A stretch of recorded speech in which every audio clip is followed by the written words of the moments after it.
Okay, good morning and welcome to the Real Me, chapter 31.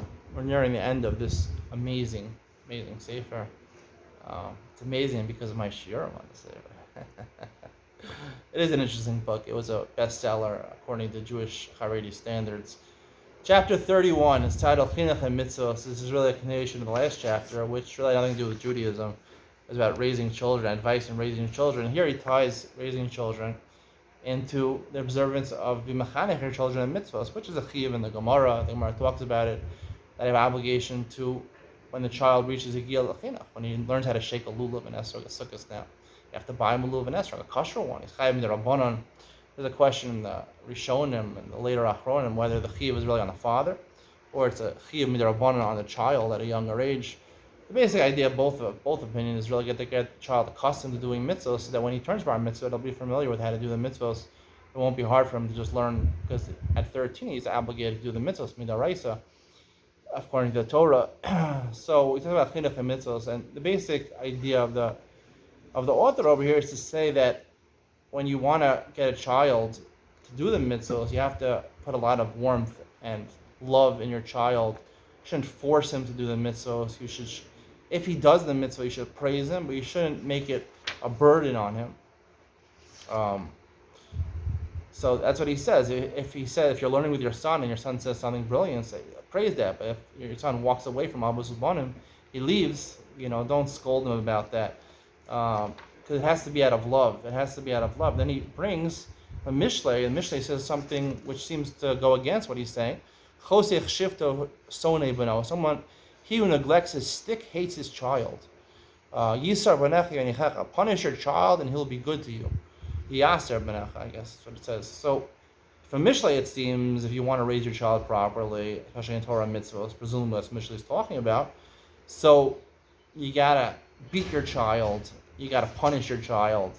So how does that reconcile with, the pragmatic approach, which presumably a 13-year-old kid is not going to want to do mitzvahs, or under 13, if he doesn't feel like he wants to do it. You're forced to, when people force things on other people, they don't want to do it. How is he supposed to derive a liking or a desire, develop a desire to do mitzvahs when he gets older? You want him, ultimately when he gets older, you want him, according to this book, you want him to be sitting and learning for the rest of his life. He's never going to develop a proper taste for learning Torah and doing the mitzvahs and davening if you force it upon him. So he says the two seeming contradictions are not contradictions. As he says at the end, in summary, the task of training our children can be divided into two parts: sur me'ra, turn away from bad, and two, asay tov, do good. There is a positive aspect of encouraging the child to love Torah and mitzvahs, and there is the negative aspect to discourage him or her from going in bad ways. In the positive aspect, like doing mitzvahs, as we are trying to accustom the child to do mitzvahs, we need to show how happy we are with his successes. We must also explain to him the great value in all he does. This develops in him the will to increase doing those things and make him feel so good.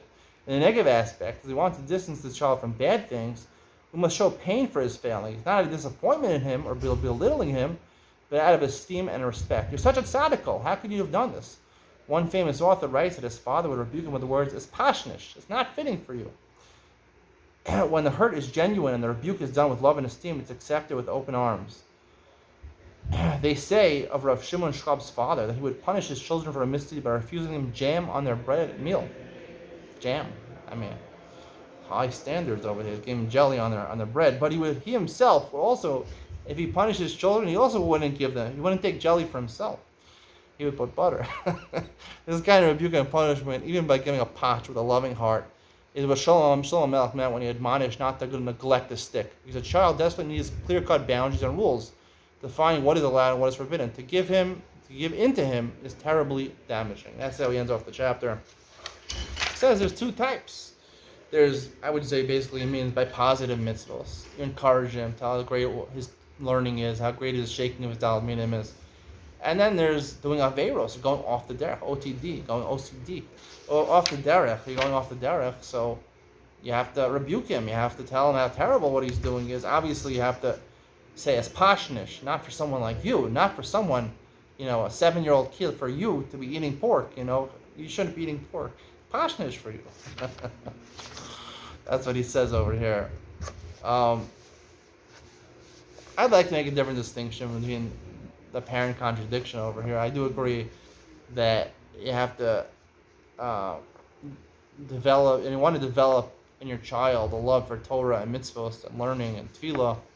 Of course, you can't do it by forcing it upon him. There are a lot of fathers that do that. This is, I think, true. That sorry about the poor lighting over here, but the window has no curtains over here and balances bad with the light over here. But a lot of fathers, especially the really frum ones, man, Sharm, they could even beat their kids. They have these cults, Lev Torah cult or whatever. I don't know, there's some Mexico, Guatemala, I don't know where they are, going in and out of jails. They literally beat their children. I mean, they whip them to make sure they do Torah mitzvahs. I don't know what they're doing with Torah mitzvahs. They say Shema Yisrael the whole day. I don't know exactly what they do, but there are cults like this, and there are a lot of fathers like this that, because they're so frum, they want their kid to be frum. It said about various gedolim. I said this in my video about a documentary, The Life of Rav Shach, that when his son didn't really go off the derech, but he became Mizrahi, he became, Dati Leumi, national religious. He became a professor of mathematics or English. I forgot what it was. He went to Yeshiva University, or one of the schools of Yeshiva University. He sat Shiva for his child, his only son. He sat Shiva for his child after his son went off the derech. I guess he left the Hebron Yeshiva. He went to Yeshiva University in America. I'm not 100% saying when he sat Shiva. I don't know, but I know many stories I've heard in Haredi culture. They talk about that, parents sitting Shiva if their child goes off the derech. People are really serious about religion, and you want to have a kid who's serious about religion. Otherwise, not my kid. I'm sitting Shiva. You die, my kid. I mean, that's terrible. I think that's wrong. And they justify Chanach L'Nar Al Pi Darko. What does that mean? It says in Mishlei, Chanach L'Nar Al Pi Darko. You give chinuch, you give education to your child Al Pi Darko based on his derech, based on his predilection towards certain things, his talents, his assets. Al Pi Darko. So either you send them to the top yeshiva, or you send them to a mediocre yeshiva. He's going off the derech. Send them to one of those at-risk yeshivas where they'll play, ping pong and pool with the guy, and they'll take him to the pool, but they'll make sure to give him a love for Torah and tefillah and things like that. Chanach L'Nar Al Pi Darko, I think, is a general thing, and this is part of. It's not just a problem I have technically, but it's a problem a lot of governments have. You see in New York, this is happening. Now with the elections here in Israel, Netanyahu, he's bent on having as many Haredi voters turn out, because really his success in forming a right-wing government is dependent on having complete Haredi support. So they asked him about, he believes in the core curriculum. A lot of boys' schools here in the Haredi culture do not teach math and English past, I don't know, 8th grade or something like that, maybe even less, I don't know exactly, but they basically neglect that. Girls are taught more from girls in Beis Yaakov system, but the Haredi, to treat boys, a lot of the boys are even sent to Chadarim that are exclusively in Yiddish. They don't even learn Hebrew. So even here in Israel, so that's part of the core curriculum. New York is focusing on core curriculum. They say, what do you need core curriculum? They figure it out themselves, which is true, I believe. I'm not a big believer in the necessity of a college education. I think nowadays with the internet, you can learn almost everything on the internet. There's tutorials for everything. I think most jobs are in terms of technology are better. You're gonna make more money with working less than becoming a lawyer, a doctor, taking out huge student loans. College, I think if you're gonna go to college, at least go to business school. Don't go to liberal arts, which I did. I got absolutely nothing from my psychology degree. So I think education, I don't believe in, tertiary education with the colleges. I believe secondary education, elementary school, high school, you should learn these things because, and you should get a varied perception of the world, because Chanach L'Nar Al Pi Darko, you teach a child based on Pi Darko. People have talents outside of learning. It's not Chanach L'Nar Al Pi Darko, okay, this guy is fit to be a Rosh Hashiva. This guy's fit to be a Magen Shir. This guy's fit to learn a Kol the rest of his life. This guy's fit to be Rosh Kol. This guy's fit to be Mechaber Sfarim. No. Not everyone is cut out to be learning. People are cut out to have success in the business world. Some people become singers. Some people become artists. Some people become, authors, journalists. Everyone has their own talents, and I feel that's stifled a lot in the Haredi world. Everyone has to go and sit and learn. I'm like, that's the norm. The norm is to go sit and learn for as long as you can financially, which really means you can't do it financially. Either your parents are supporting you, or you're living in poverty and debt. So I think Chanukah Darko, you should give the opportunity, in a general sense, for the child to excel with his talents and use his assets and develop them. So I think the core curriculum, you know, Benjamin Netanyahu is not he's trying to avoid questions about core curriculum because he promised equal funds for Haredi education and secular education. It's part of his promise commitment to the Haredi politicians. I don't think he saw an interview in Mishpacha magazine where he really tried to avoid the question. I think he was trying to say a lot of Haredim do go into the workforce. Whatever, he's trying to avoid the question, as most politicians do.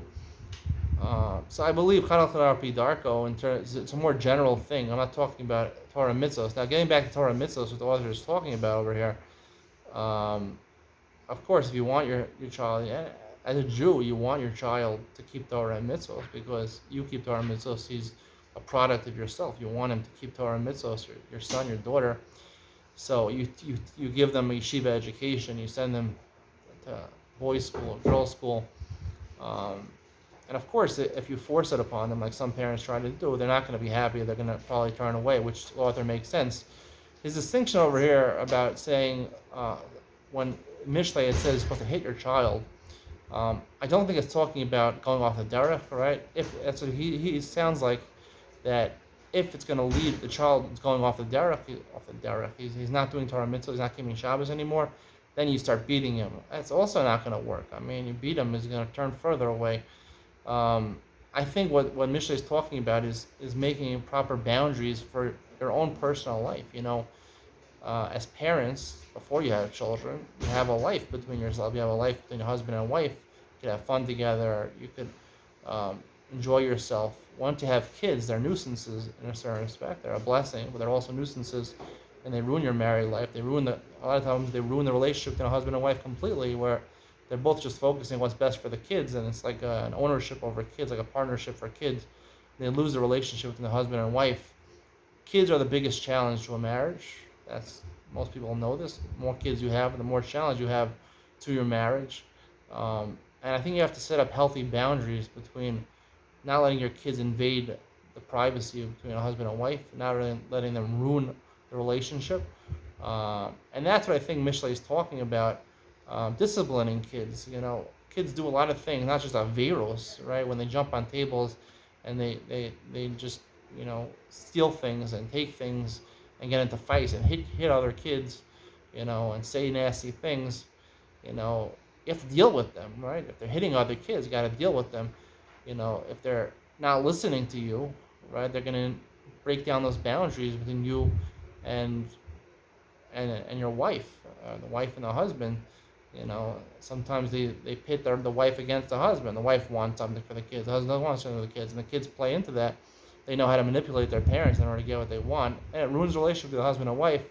So I think that the advice of Mishlei, I don't know if you should hit your kids. I think it's frowned upon nowadays to hit your kids, but at least verbally draw boundaries that your kids should not be allowed to break. They should not be allowed to go over certain gulim, certain boundaries, in order to protect your marriage, in order to protect yourself. And that's what I think it means over here.